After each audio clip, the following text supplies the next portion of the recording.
Olá, crianças, que a paz de Jesus esteja com todos nós a partir desse momento. Pai nosso que estais no céu, santificado seja o teu nome. Venha a nós o vosso reino, seja feita a tua vontade, assim na terra como no céu. O pão nosso de cada dia dai-nos hoje. Perdoa nossas dívidas, assim como nós perdoamos os nossos devedores. Não nos deixes cair em tentações. Livra-nos, Senhor, de todo mal, que assim seja.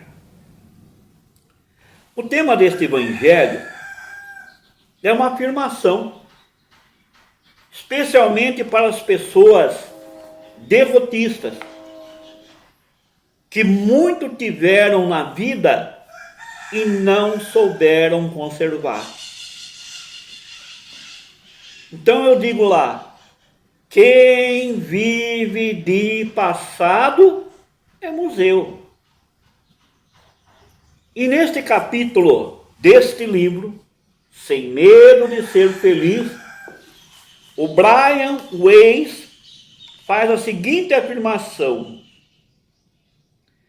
remoer o passado ou colecionar temores sobre o futuro são desperdícios de energia mental, emocional e espiritual.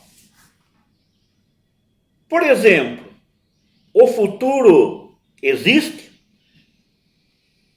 O futuro é efeito, é reflexo de um presente bem vivido, de um presente muito bem administrado. Então diz assim: a maioria das pessoas, isto é, a grande maioria de nós, que vive com a atenção colocada no futuro, gerando um estado de tensão emocional, ela está marcada por ansiedades e preocupações. Vejam bem, meus irmãos, a causa é o presente. Os efeitos estarão lá na frente, porque o futuro, quando chegar para cada um de nós, será presente. Portanto, nós queremos partilhar com aqueles que vão assistir este vídeo reflexões a respeito da maioria das pessoas, de um grupo diferente de pessoas, bastante numerosos também, que em vez de colocar sua atenção no presente, ele continua focalizando sua vida através das lentes do passado. Águas passadas, meus irmãos, não movem moinhos. A mesma água que passou hoje por baixo da sua ponte não voltará a passar. Águas novas passarão, mas a mesma que acabou de passar não mais passará. Quantas pessoas, meus irmãos, usam frases com frequência carregadas de lamentações e de muitas penúrias? No meu tempo, as coisas eram diferentes.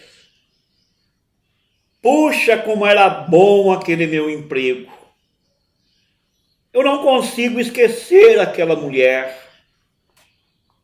Eu era feliz e não sabia.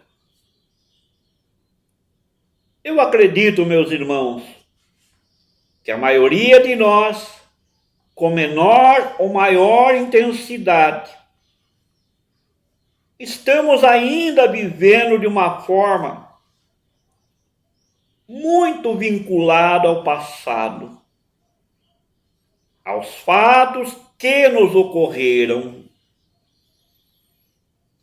Cada um de nós só deveria recorrer ao passado para modificar a situação no presente. Às vezes, ainda não esquecemos pequenas ofensas que permanecem guardadas no nosso íntimo, na nossa mente. Às vezes, há mais de 20, 30, 40 anos. E já passado tanto tempo, ainda recordamos aquelas palavras ofensivas com a mesma intensidade com que foram proferidas naquele distante ocasião. E muita gente diz: nem depois de morto eu perdoarei. Se ela quiser se reconciliar comigo, ela que me procure, porque foi ela a causadora das nossas desavenças. E os amores perdidos, meus irmãos? Nossa, minha gente, quantas pessoas estão ainda presos a relacionamentos do passado?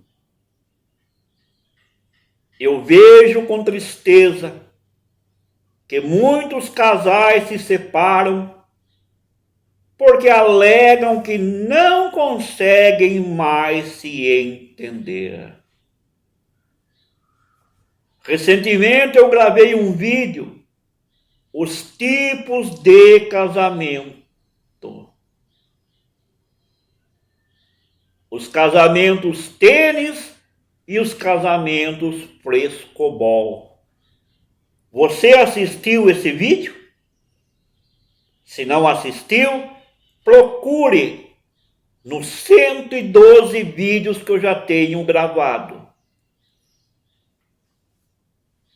Dizem muitos casais que as desavenças são tão grandes que a ruptura, a separação da vida em comum é o único caminho. Muitos afirmam com convicção que a separação será o único remédio capaz de resolver o problema da incompatibilidade de gênios. Pois bem, meus irmãos, decretada a tão sonhada separação, cada um irá para o seu canto. Porém, meus irmãos, a incompatibilidade persistirá e as desavenças continuarão. É muito comum que logo mais voltem ao fórum para novas demandas sobre pensão alimentícia, guarda de filhos, partilhas de bens. Então, a separação judicial não foi capaz de resolver aqueles males. Corpos foram separados, mas espíritos continuam ligados pelas mesmas energias negativas de outrora, pelos mesmos dissabores de um passado não muito distante. Eu penso naquelas pessoas que não conseguem novos relacionamentos afetivos porque ainda estão presos a amores perdidos. E não se trata de mera saudade, mas de sentimentos totalmente atrelados ao passado. Parece que a pessoa recusa novos amores, não porque não os deseje, mas porque ainda vive o passado e daria tudo para que ele se tornasse presente.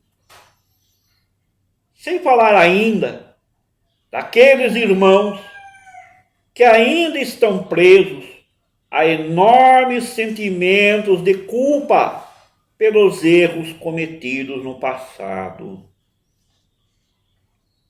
Vivem angustiados, abatidos, geralmente cheios de doenças.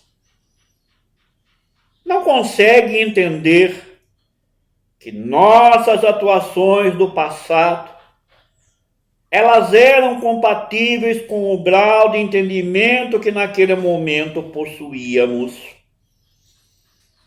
Hoje temos mais consciência sobre determinados assuntos, mas no passado a nossa ignorância ainda era maior. Errar, meus irmãos, faz parte da trajetória evolutiva do ser humano, de cada um de nós. Somente alguém muito presunçoso poderia admitir que nunca errou ou que nunca irá errar. Bom, então é exercitar o auto-perdão. Veja que Deus, Ele projetou a nossa caminhada evolutiva por meio das inúmeras vidas, exatamente porque sabia que nós poderíamos errar, falhar. Deus, nosso Pai, conhece muito bem a nossa fragilidade. Aliás, eu penso que os nossos desvios derivam de uma falsa percepção da realidade. Quanto maior for o nosso conhecimento, maior também será a nossa capacidade de perceber diferenças e, consequentemente, de fazer opções mais acertadas. Jesus, no auge do martírio da cruz, disse talvez uma de suas mais importantes frases do seu messiado aqui na terra: Pai, perdoa-lhes, porque não sabem o que fazem. A afirmação que está no Evangelho de Lucas, capítulo 23, versículo 33 e 34.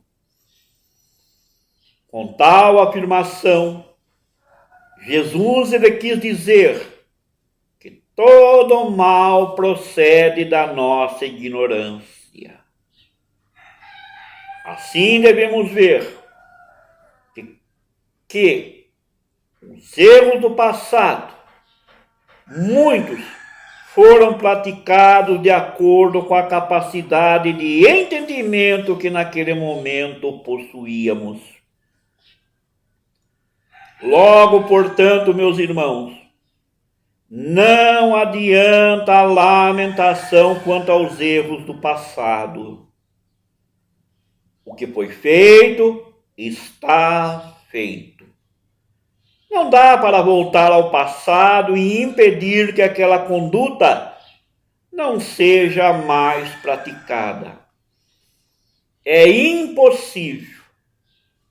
Mas poderemos remediar esses erros cometidos, primeiro entendendo o motivo do nosso agir, indagando-nos. Por que naquela situação me comportei daquela maneira?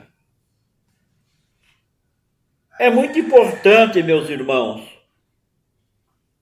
quando nós cometermos um desatino, investigarmos a causa de nossas condutas, a fim de não cometermos novamente o mesmo equívoco. Depois de assimilada essa lição, cada um de nós deve procurar minimizar os efeitos da conduta faltosa. Sempre haverá uma forma, meus irmãos, de reparar os nossos erros. Por vezes, só o fato de pedirmos perdão para a pessoa ofendida já será suficiente para o restabelecimento da harmonia. Mas o perdão, meus irmãos, muitas vezes requer de nós o esquecimento. Que essa página negativa do passado seja rasgada, queimada, destruída. Por exemplo, se levantei uma calúnia contra um conhecido, não basta que eu me arrependa.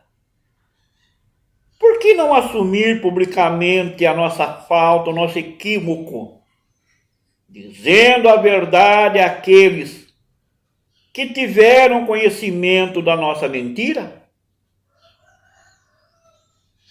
Ficaremos em paz com a nossa consciência e devolveremos a paz ao caluniado. Pronto. Equívoco, erro reparado. Certa feita, uma senhora distinta confidenciou-me que carregava um sentimento de culpa muito grande. Na orientação que ela fez comigo, ela afirmou: aos 17 anos, ela havia cometido um aborto.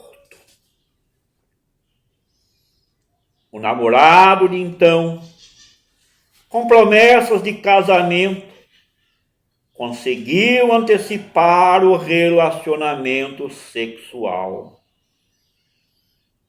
Mas depois de saber, de ter certeza que ela engravidara, rompeu o compromisso e sumiu do mapa, isto é, desapareceu. Temendo o preconceito familiar e social, mesmo porque ela provinha de uma família muito rica, ela acabou cometendo o aborto. Livrou-se da criança, mas ficou até os dias atuais, quando fez orientação comigo, com a consciência culpada pelo resto de sua vida. Nunca mais ela conseguiu um minuto de felicidade, pois se sentia culpada e ela achava que seu erro, seu equívoco era imperdoável. De tanta culpa, de tantas cobranças espirituais, nunca mais teve outro relacionamento afetivo. E ela quis saber a minha opinião, o que a doutrina dos espíritos achava sobre o aborto. E eu lhe disse que não a condenava, mas eu achava que aquele fato ocorrido no passado poderia ser reparado. Falei a ela que fosse fazer uma visita a um orfanato que eu conhecia. Dei-lhe o endereço. Mandei procurar um amigo meu conhecido do orfanato e ela foi. Pedi a ela que fosse o quanto antes, pois ali ela poderia encontrar o remédio para as suas dores. E ela foi. 5 meses depois, aquela senhora de quase 60 anos me telefonou e disse: eu acho, Hélio, que eu encontrei o remédio que você me disse. Em cada uma das crianças do orfanato, eu deparei com o filho que no passado eu não pude ter. Cuidando dos pequenos, eu sentia que estava cuidando do meu próprio filho. Amparando aquelas crianças que nunca tiveram o amor de um pai ou de uma mãe, eu me tornei mãe delas. Pouco a pouco fui sentindo menos remorso pelo aborto que eu pratiquei. E hoje sou assídua frequentadora desse orfanato. Dou a elas o carinho que eu não pude dar ao meu filho no passado. Essas crianças, Hélio, me devolveram a paz. Elas me chamam de mãe. À exceção de um menino arredio, o Pedrinho, que por vezes chega a me agredir fisicamente quando dele me aproximo. Tenho uma atração especial por ele, mas eu não consigo cativá-lo, apesar de todas as tentativas. Mas eu estou bem melhor. Hoje sou assídua frequentadora de um centro espírita. Estou me encontrando muito apoio nos livros espíritas, especialmente pelos quais você me indicou. Incentivei-a a persistir no trabalho, que no fundo era um verdadeiro tratamento. Pois se ela conseguisse amar aquelas crianças como ama hoje, principalmente o Pedrinho, ela teria condições de resolver seu conflito interior. Já se passaram 2 anos desse episódio. E há pouco tempo ela me ligou dizendo em prantos: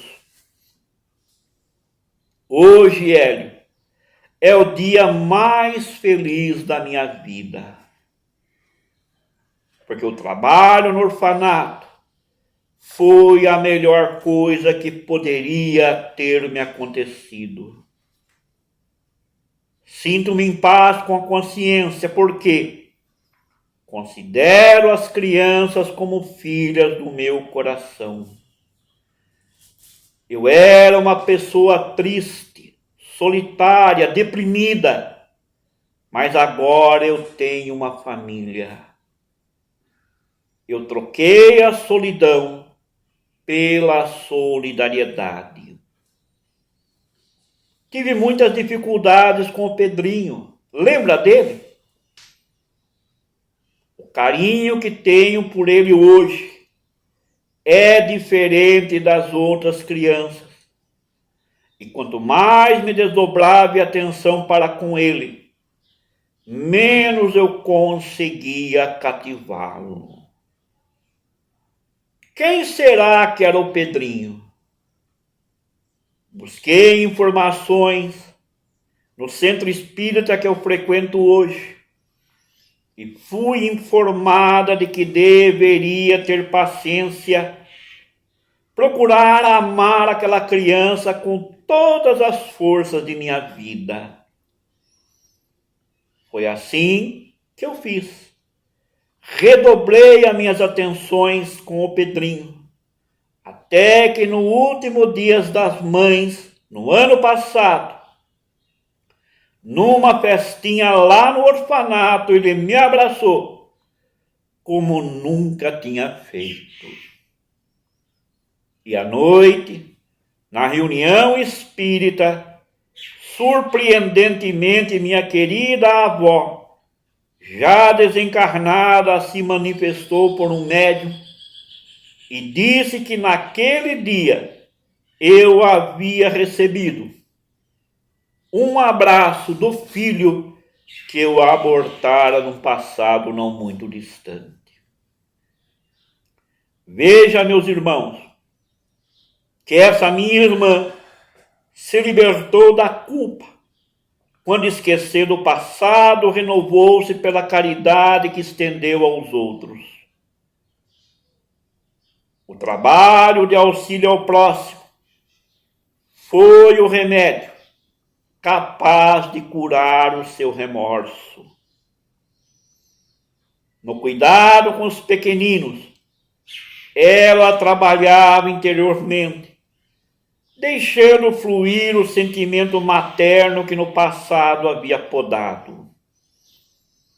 Ela estava se autorrealizando na ajuda que prestava às crianças carentes.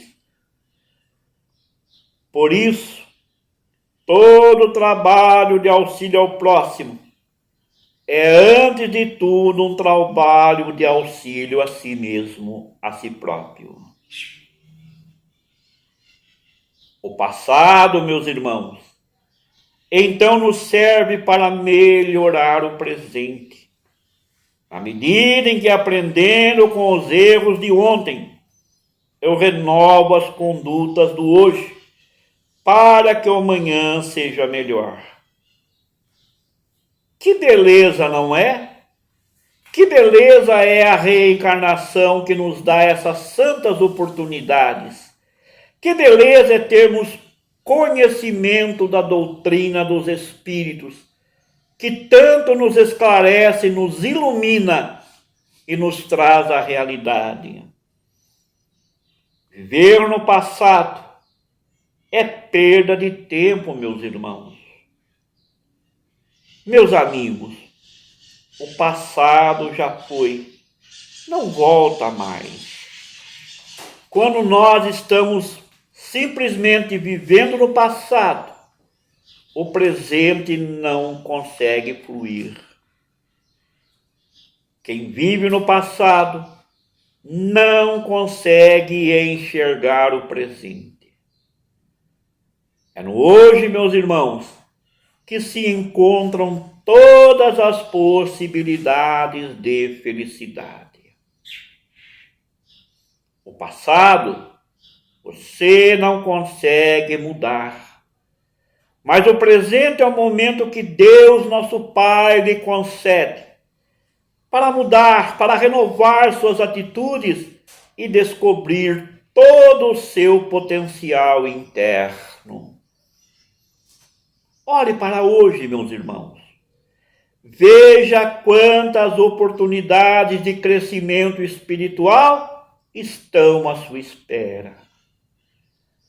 Se você acha que perdeu aquele bom emprego, por algum deslize da sua parte, não importa, arranje outro. Se você foi capaz de, no ano passado, ter aquele grande trabalho, hoje mais do que nunca poderá obter outro. Porque a vida, meus irmãos, as oportunidades sempre aparecerão. A vida sempre segue em frente. Perdoe-se, renove-se, meu irmão, que um novo trabalho surgirá. Larga o passado para o passado largar você. Se você, meu irmão, perdeu um grande amor, encontre outro. Impossível que em meio a 6 bilhões de pessoas no mundo, você não encontre uma outra pessoa para amar e para ser amado.